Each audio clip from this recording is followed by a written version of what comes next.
Gonzo alive later. I got you. There's no more. I got you 6 minutes. Bro, I got you.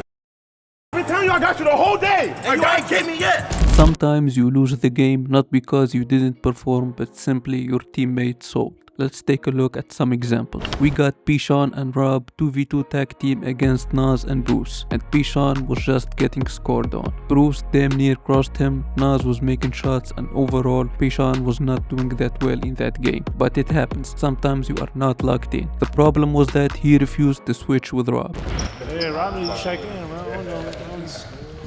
That's what I said. Rob. Come on. All right, come on.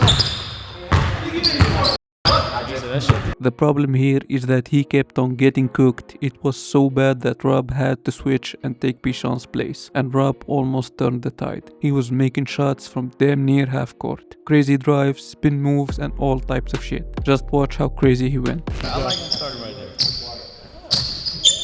Bruce plays really good defense. Nice slow. Good slow. Whenever Rob gets a heat check, he switches with Pishan, as he should, and then he gets cooked again. Hey. There you go. Don't jump. Don't jump. Now, don't jump. The problem in this game was that Pishan took so long to finally switch with Rob, and that, in my opinion, costed them the game. They got swept. That's a great aim.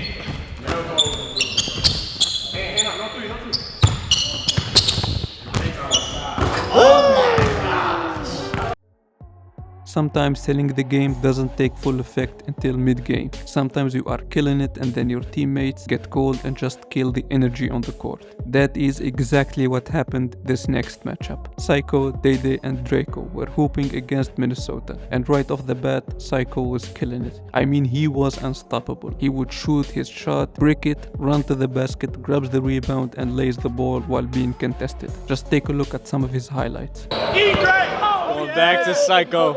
Trey ball. Follows a shot. That's a Psycho possession right there.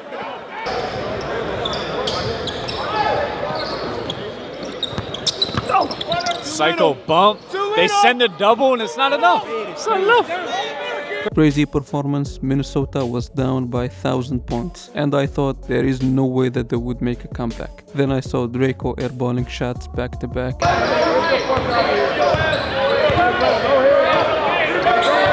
And they being a cone and getting scored on back to back.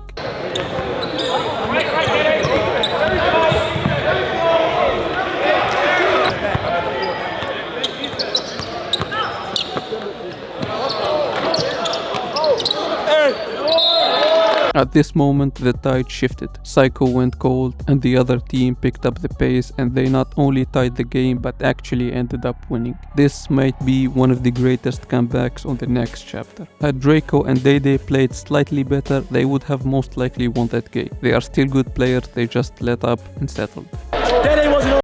Sometimes selling is not as clear as black and white. Sometimes you score the most and somehow be the reason your team lost. Meet Leaky, great hooper from New York, known for getting tough buckets, crazy highlights. However, in this game, his performance was very confusing. Him, Scoob and Nesco were hooping against Nas, Nitty and D-Bones. Nesco was doing his thing, Scoob was hustling and making tough shots. Meanwhile, Leaky was throwing some bullshit. You know for a fact Nesco was mad at Leaky for doing this move right here.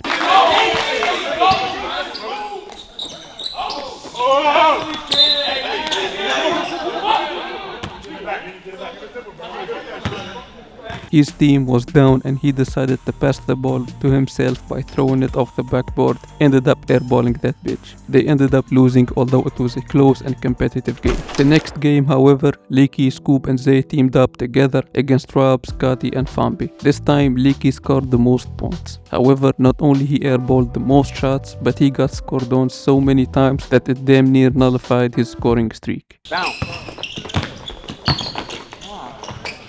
Bully like that. Uh-oh. Head top. That's good patience. You got patience. He wasn't ready.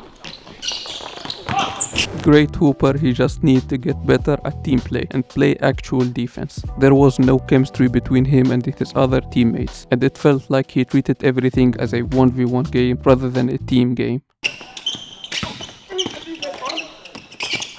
Oh!